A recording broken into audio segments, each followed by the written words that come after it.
pa nagsasabi na hindi ura-urada na mararamdaman ng tao. Ay, Diyos mio naman. Pero kung isipin mo, common sense lang eh. Ano naman ang tama yung sabi ni Congressman Tevez eh.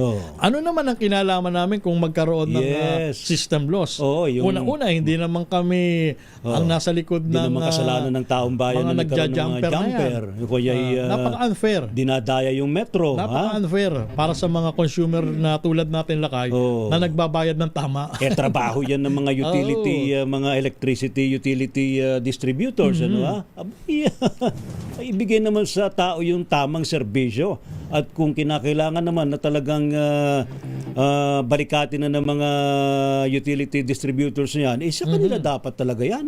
System loss yan eh. Ang taas-taas ng halaga ng kuryente sa Pilipinas.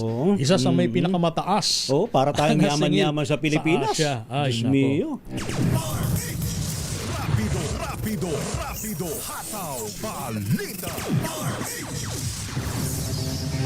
Samantala naman sa iba pang balita mga kaibigan, ating alamin ng report mula kay Jimmy Angay-Angay.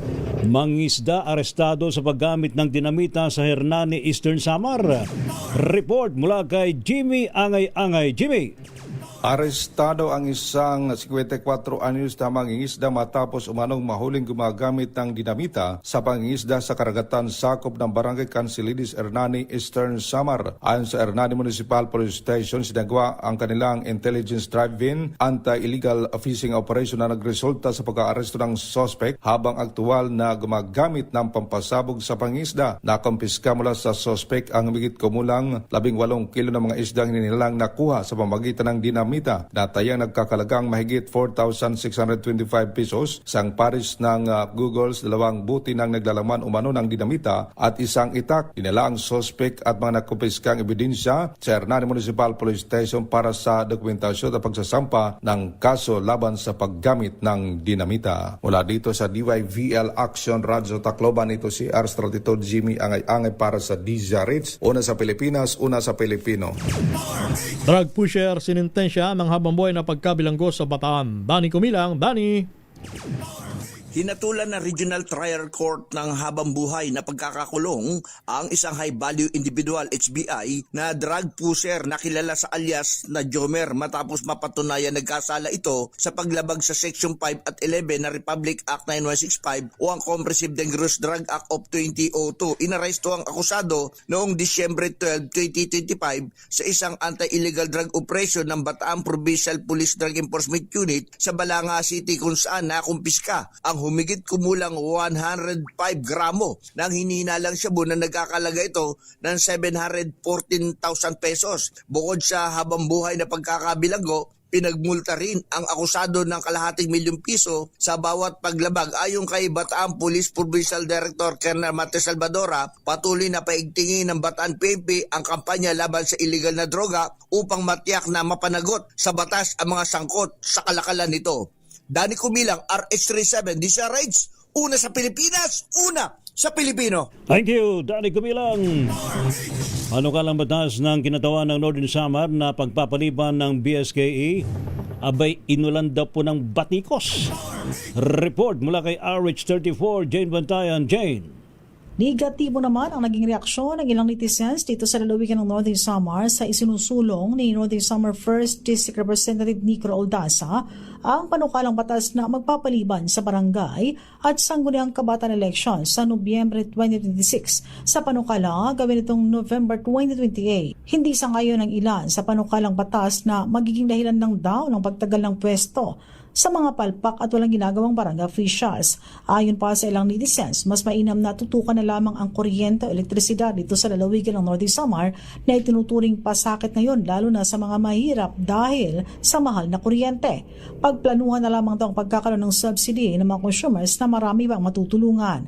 Ayon pa sa ilan, nakikita na lang hindi napapanahon itong panukala sa kasalukuyang kinakaharap na krisis. Nakasaad sa House Bill No. 10407 na mananatilang 4 taong ang termino ng mga barangay at sangunang kabataan officials, habang ang mga susunod na halalan ay sasagawa na rin tuwing 4 na taon matapos ang 2028. Ang panukala ay sanhi daw ng State of National Energy Emergency kasunod ng pagtaas ng presyo ng langis at kuryente o kasalukuyang kalagayang pang-ekonomiya at pang-enerhiya ng bansa. Itinakda rin sa House Bill No. 10407 ng mga opisyal na mananalo sa halalan sa November 2028 ay manunungkulan simula sa December 1, 2028. Umani naman ito ng reaksyon sa ilang mga residente dito sa lalawigan ng Northern Samar.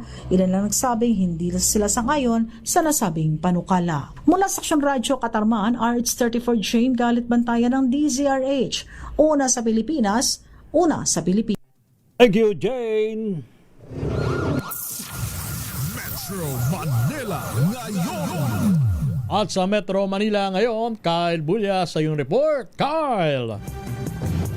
Lakay Romel Ray, abiso sa ating mga motorista, magsasagawa ng restoration at reblocking activities ng DPWH sa ilang mga kalsada sa Caloocan at Quezon City ngayong weekend.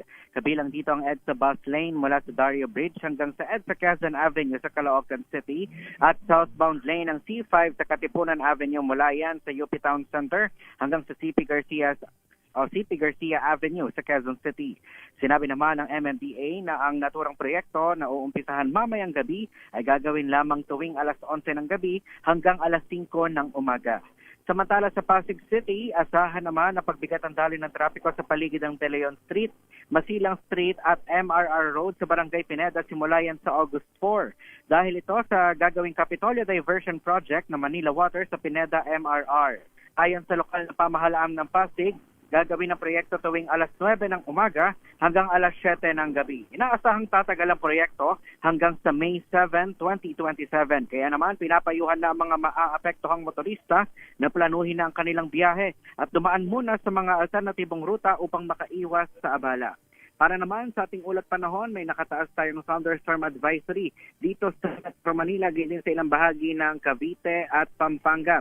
Kaya naman ayon sa Pag-asa, asahan na ang malakas hanggang sa intense rain showers na may kasama mga pagkidlat at malalakas na hangin sa mga nabanggit na lugar sa loob yan ng 1 oras.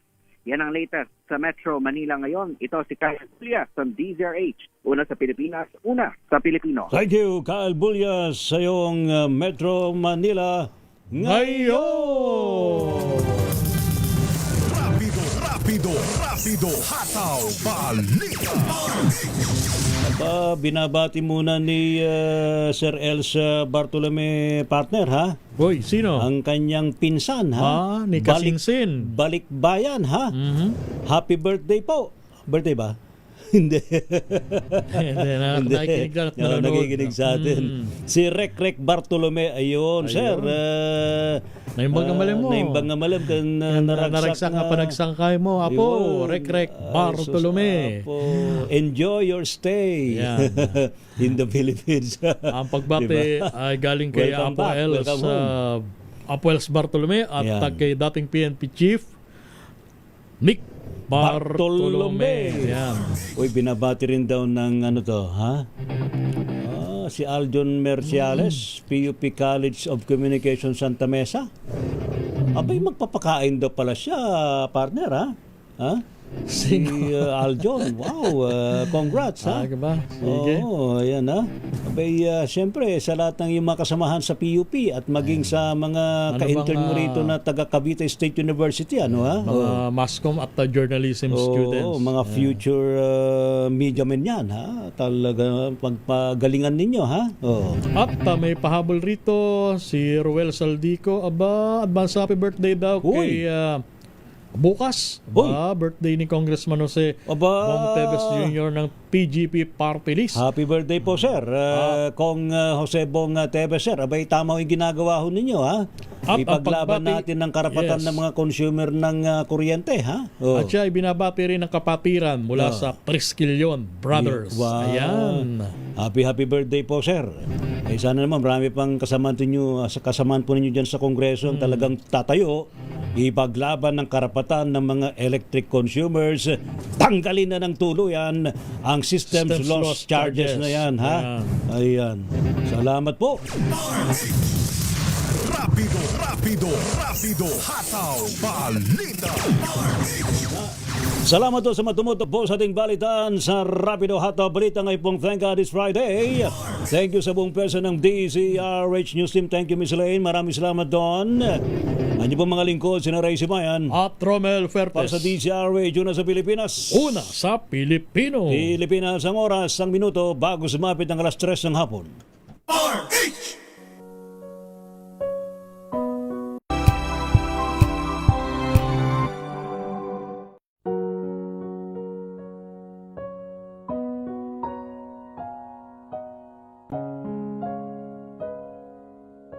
Pumanaw ka, Jesus.